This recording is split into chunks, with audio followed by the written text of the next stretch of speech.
So friends, शुरू करते हैं आज की वीडियो। यहाँ पर ये बोल रही है कि तुम्हें मदद के लिए दूसरों के भरोसे नहीं रहना चाहिए। सो फ्रेंड्स, ये काफ़ी यूजफुल सेंटेंस है, इसे थोड़ा ध्यान से देखना।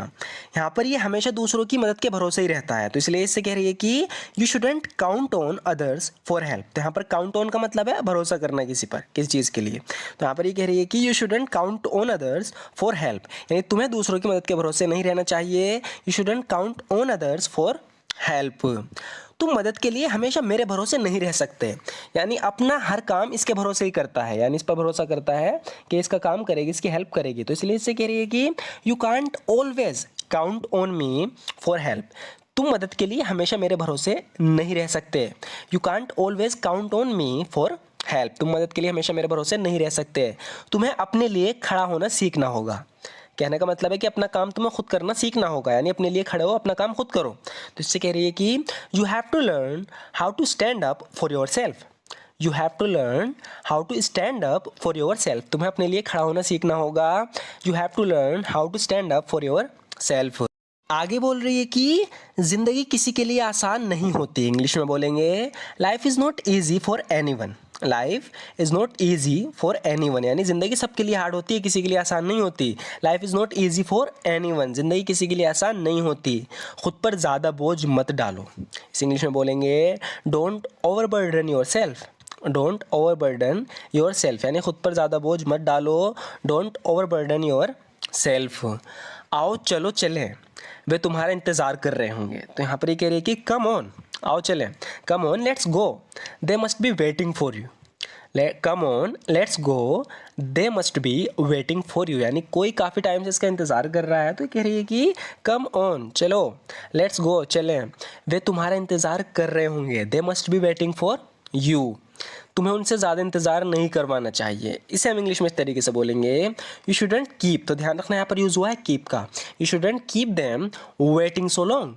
You shouldn't keep them waiting so long, यानी तुम्हें उनसे ज़्यादा इंतज़ार नहीं करवाना चाहिए, यानी उन्हें इंतज़ार में नहीं रखना चाहिए ज़्यादा देर तक। You shouldn't keep them waiting so long.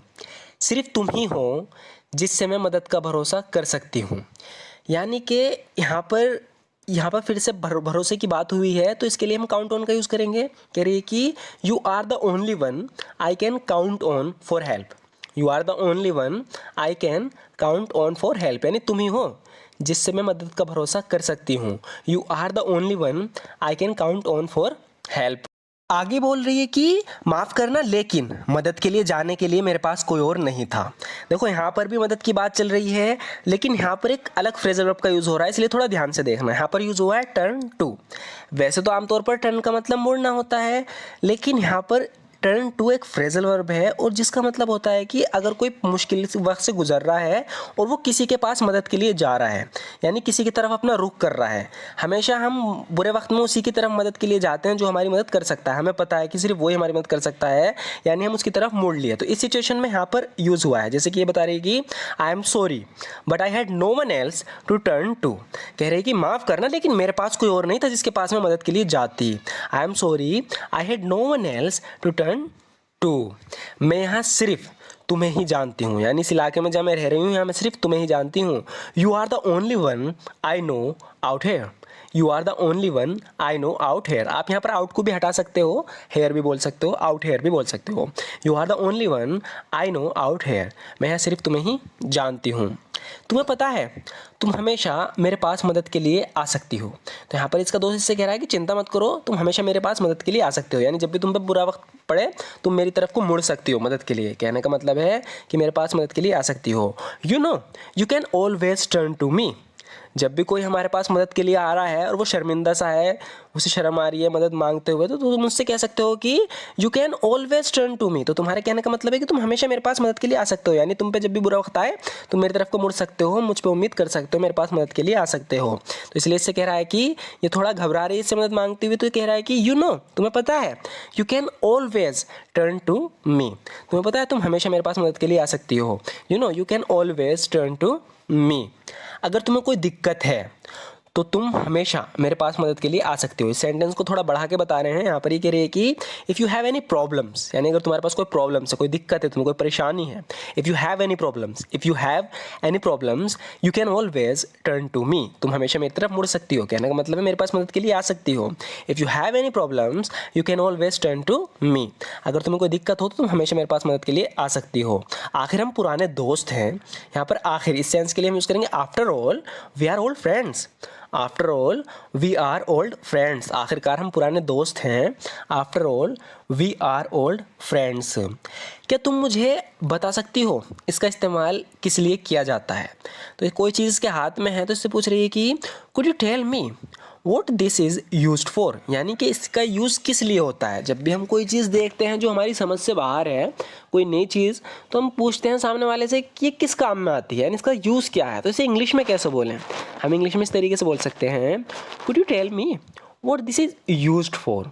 Could you tell me what this is used for. क्या तुम मुझे बता सकती हो इसका इस्तेमाल किस लिए किया जाता है, इसे क्या कहते हैं। कोई चीज़ है, हमें उसका नाम नहीं पता तो हम पूछते हैं इसे क्या कहते हैं। तो इसे इंग्लिश में हम बोलेंगे what is it called. What is it called, यानी इसे क्या कहा जाता है, क्या पुकारा जाता है, इसे क्या कहते हैं। What is it called. ये किस चीज़ का बना हुआ है। हम एक बात और पूछते हैं कि ये किस चीज़ की बनी हुई है। लोहे की बनी हुई है, सिल्वर की, सोने की, चांदी की, मतलब किस कौन से मटेरियल की बनी हुई है। इसे इंग्लिश में बोलेंगे what is it made of. What is it made of, यानी ये किस चीज़ का बना हुआ है या बनी हुई है। What is it made of. ये प्लास्टिक से बना है ना। तो इसे शक हो रहा है कि क्या पता प्लास्टिक से बना हो, तो इस तरीके से कह रही है कि it is made of plastics isn't it. It is made of plastic isn't it. कह रही है कि ये प्लास्टिक से बना है ना। It is made of plastic isn't it. ये बहुत नाजुक है, तो इससे बता रही है कि it's very delicate. It's very delicate, यानी ये बहुत नाजुक है। इट्स वेरी डेलिकेट, ये बहुत नाजुक है। बेहतर होगा आप इसे वापस रख दें। You had better put it back. You had better put it back, यानी बेहतर होगा कि आप इसे वापस रख दें। You had better put it back. तो यहाँ पर ये वुड का यूज़ नहीं हुआ, हैड बेटर। जब भी ये हैड बेटर साथ में आते हैं तो हैड की मीनिंग चेंज हो जाती है, पास्ट में नहीं रहती। इसलिए इसे करिए कि बेहतर होगा कि आप इसे वापस रख दें। You had better put it back. Next देखते हैं फ्रेंड्स। यहाँ पर ये बोल रही है कि अपने कपड़े उतार दो, वे बहुत गीले हैं। इसे इंग्लिश में बोलेंगे टेक ऑफ योर क्लॉथ्स। तो कपड़े उतारने के लिए टेक ऑफ का यूज़ होता है, इसलिए इस बोल रही है कि टेक ऑफ योर क्लॉथ्स, यानी अपने कपड़े उतार दो। Take off your clothes, they are very wet, वे बहुत गीले हो गए हैं। तो यहाँ पर गीले के लिए हमने यूज़ किया है wet, WET। Take off your clothes, they are very wet, अपने कपड़े उतार दो, वे बहुत गीले हैं। तुम अपना कोट उतार क्यों नहीं देते? इसे इंग्लिश में बोलेंगे why don't you take off your coat. Why don't you take off your coat, यानी तुम अपना कोट उतार क्यों नहीं देते। Why don't you take off your coat. Meeting को एक हफ्ते के लिए टाल दिया गया। इंग्लिश में बोलेंगे the meeting has been put off for a week. The meeting has been put off. Put off यानी टाल दिया, कई बार बताया मैंने वीडियोज़ में। The meeting has been put off for a week, यानी मीटिंग को एक हफ्ते के लिए टाल दिया गया है। मैंने सोचा नहीं था मीटिंग को टाल दिया जाएगा। कह रहा है कि I didn't think the meeting would be put off, यानी मैंने सोचा नहीं था कि मीटिंग जो है वो टल जाएगी, पुट ऑफ हो जाएगी। I didn't think the meeting would be put off, मैंने सोचा नहीं था कि मीटिंग टल जाएगी, यानी इसे टाल दिया जाएगा।